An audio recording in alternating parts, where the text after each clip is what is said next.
he got the kid in the car. The kid's explaining himself. He goes, if I was waiting for you, you'd know about it. I said, okay, here we go. We got a tough guy in front of us. I said, this ain't going to go good. But during this time, as you're But the door's always open for her. good. That's a good way to be. During this time, though, as you're getting all this power, what is the, like you mentioned, you got to know Whitey a little bit in these encounters as you're going along the way, but now you're in the inner sanctum and you're bringing in a lot of money. Oh, yeah. For him, are you spending a lot of time with him personally? No. He had the myth of being no drugs. Whitey Bulger, I don't sell drugs. I don't. That was a myth. Don't they all? Exactly. Yeah. So my relationship with him I'd meet him in the evening. Sometimes during the day, I'd go to the local base, if you will, liquor store, Rotary store, and all that, and I'd come in or go in. Whitey didn't come out till late afternoon anyway on his schedule, but I would meet him a lot at night. Castle Island, where you wouldn't be detected. Right. Columbus Park, which was across the street, there was a like a bathhouse, if you will, and basketball courts. I'd meet him behind there because I'd park my car in the O'Colony projects, in the projects, and then I'd weave my way through the projects and run across, and then I'd meet him there because there was surveillance on us, and and he definitely didn't want to. He wanted to be isolated from that. So most of the time we met in secret. I should say, out of surveillance of the law. I think a couple of times from my case, I remember reading about how they actually had us, surveillanced us at night because I had an issue with a kid, and the kid's father worked for him at one time, and he knew the kid since he was a kid, and this kid had shot a friend of mine, and he was sitting near my house that I had, one of my places I had, which was near the base of operations. And I seen him in the car in the dark, just sitting there, and I'm like, I'm trying to put two and two together. I guess, is that son of a bitch waiting for me? I see him, right? I'm doing, So I was with a guy, Paul Moore, and I says, I think that son of a bitch is waiting for me. I said, oh, I'll take good care of him. So Paul Moore says, hey, do you need me with you? You want me to help you? I said, no, just go on your way. I don't need you helping me with anything. He ran down to the liquor store with base operations to tell Whitey. He goes, Red's ready to do something wrong to that kid over there. Who? He tells him. His nickname was Black Man. So he said, oh, Black Man. Okay. He goes, really? I go out afterwards to the back way because it was near the projects. Mm-hmm. And I was going to come around the back way on him. And he was gone. Oh. I said, where'd this son of a gun go? So I got my vehicle. And I started driving around Southie looking for him. All of a sudden, here comes Kevin Weeks. Red, I heard what happened. Whitey's got him now in the car. Yeah. So I said, okay. He said, you got a weapon on you? I said, of course I got a weapon. He said, could you leave it behind, please? Yeah, all right. I left the gun behind, but I didn't leave my knife behind. I didn't tell him about the knife. So we get there, and it was in the evening, in the night, and he had the kid in the car, in the front passenger seat. And Whitey didn't let anybody sit behind him in the car, ever. He let Kevin Weeks sit behind him, but he would never, I'll tell you, he didn't ever let me sit behind him. Mm.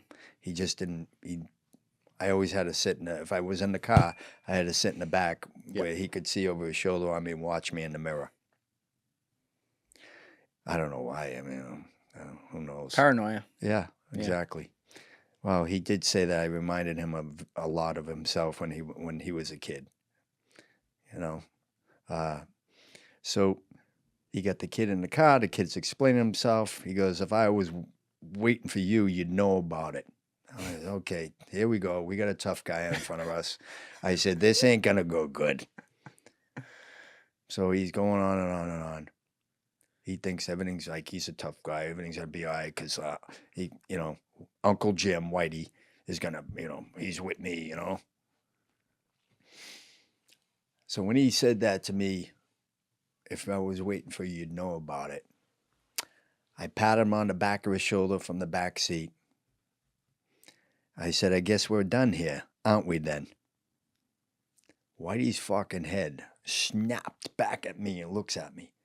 We looked at each other in the eyes, glared at each other in the eyes. And he turned and he viciously, verbal assault on this kid. I'll blow your fucking brains out myself.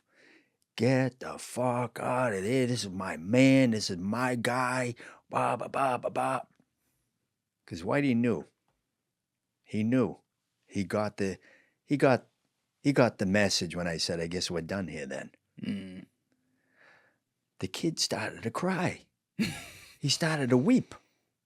So I was like, what the fuck is going on here? I'm saying to myself. One minute he's a tough guy, the next minute he's fucking crying like a little bitch. I just got yelled at by Whitey Bulger. Yeah, I've been yelled at him too, but I didn't cry. I had fucking guns put on me. I didn't cry. You're not a crier? Yeah, of course. I only cry for my wife. So anyway, the kid get out of the car. He left. And I was ready to leave too. Or he said, no. You'll stay here with me. We're going to go for a ride. We're going to ride around for a little bit. He wanted me to cool off. Mm. And he wanted to tell me the real reason why he was there. Which was? He drove me around. He said, the kid's got problems. He's a little emotionally fucking, crazy. He said, but I'm going to tell you why he was there. Because his girlfriend worked at the store. And the store was where he was sitting. He could see the store. And my apartment was here. Is it just a coincidence? For me. Yeah. And he was watching the store for his girlfriend because he felt that she was cheating on him. And she was. She was 19 years old, fucking Stevie Flemmy. Oh, I thought you was gonna say you. No, she was. Stevie Flemmy was an older man. Yeah, he had to be time, what, 60, something like that. Yeah, somewhere around there, Yeah. late 50s anyway, 60. Yeah. Good for him. So that's why the kid was keeping an eye on her and see if she was cheating on him. Mm. Had he seen her leave with fucking Stevie Fleming, I would have liked to seen that one happen. I would have been like, yeah, okay, go ahead. So let's see what happens now with that kid, I mean, never mind me, but, really. That could have been messy. Yeah, for him. I can guarantee you that. Uh-huh. They might not have found him or her after that one. Yeah. To be honest with you. Seriously. That kid was, if he even attempted something like that, that would have been his downfall, man. He would have been gone then. How much did you find out while you're doing all this work? Like, you're on the drug side. It's not like you're out there whacking people or anything, but how much did you hear credibly or directly about bodies dropping and people getting killed? Well, at my time, bodies weren't dropping. Okay? Any bodies that they had at that time was way before me. I was a young guy when I was the youngest guy involved. So it was later on, and those bodies were already buried and gone at that time before I even got there. Got it. So when you get a guy like some rat saying that, oh, how come he didn't get indicted? Because Whitey killed all these people and he didn't get indicted too for murders? No, you idiot. Because if they were all done before I even got there, wasn't even involved, you moron. That's why. So he had such power that there was no need at that time to even have to demonstrate it. You're saying? No. As a matter of fact, he didn't like me losing my temper. Yeah. he didn't like me losing my temper, and I lost my temper quite a few times. You would never lose your temper. No. I tried not to. Let's put it that way. Yeah. But no, he used to talk to me and not to lose my temper. I've lost my temper with people, but I also lost it with people who were surveilling us. I would, like, one day one of the agents had called me a moron. Hey, Red, you're nothing but a fucking moron. An FBI guy did? He was with the DEA. And I said, excuse me? What the fuck did you just call me? Oh, man, I lost my shit. This is a true story.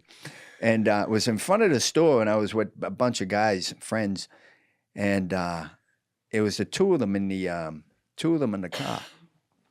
And I jumped on top of the hood, the front of the hood of the car. Of the DEA's car. They were with organized crime working with DEA. And I started jumping in the car, kicking their window, and telling them, get the fuck out of the car and see what a moron I am. Somewhere back at base, they're like, bingo, got one. So Whitey got wind of it. He heard all about it. And he chastised me about it. He said, don't ever do that again. Do not do that again. You're only hurting yourself. Yeah. So I never did it again after that. But yeah. So those are the things that he used to say to me. And he never, if somebody pisses you off or something, don't do anything, let me know about it.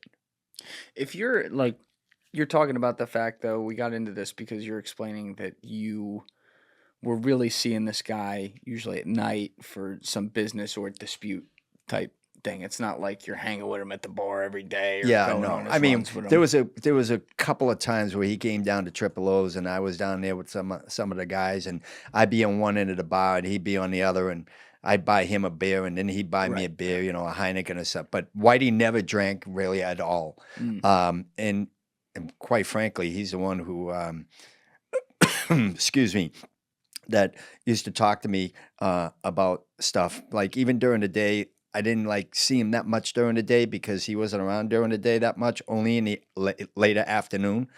But when I did see him, we'd talk, and he'd talk about fine wines, fancy restaurants and stuff, and stuff like that. And so I started doing the same thing. I started emulating him in almost every single way that I could. Through limited interaction. Interaction, yes. So did you view him more as a god than a father figure kind of deal? In the beginning, it was more like a, hey, this is Whitey Bulger. This guy's a legend, Yeah. And then after that, after getting in and being around him, it started becoming like a father figure to me. And I remember when back then I had a little tail that was on my hair. I had short hair, but I had a little tail. It was kind of like... Oh, yeah, the rat tail. Yeah, unfortunately. And I thought you didn't do anything with rats. So yeah, exactly. So, but it was kind of like the thing in Southie at the time that it was a fad. So I had it, and I went into the store, and he was reading the paper, and he had his glasses on. He looked up, and he goes, "Red." Yeah. And I was talking to Kevin Weeks, and he says, "What is that?" I said, "What do you mean? What's what?" He goes, "That in the back of your hair." I said, "Oh, that is just a tail, some people wearing it." And so he goes, "You're a clean-cut, good-looking kid." He said, "That don't look good on you. You get rid of it. You look better." I went, "Really?" He goes, "Yeah." He goes, "Kevin, you get a pair of scissors." I said, "Make sure you cut it straight," I said to him, so it, Yeah. straight across. Yeah. So Kevin s- cut it, stripped it off. I looked, good job. That was into ever having anything like that again. So yeah, I was kind of like a father figure at that moment, and like again, I'm gonna say this again. I gravitated towards that because I never had a father, Yeah. and I felt, it meant something that he was caring for me at that moment. If you will, as crazy and as small as it is. Um, as a young boy, a young kid, psychologically, that's what you feel. Thank you guys for checking out this clip. If you haven't already subscribed, please subscribe and hit the like button on this video. It is a huge, huge help. And if you'd like to check out this clip's full podcast episode, that link is in the description below or right here. And finally, you can follow me on Instagram and X by using the links in my description below.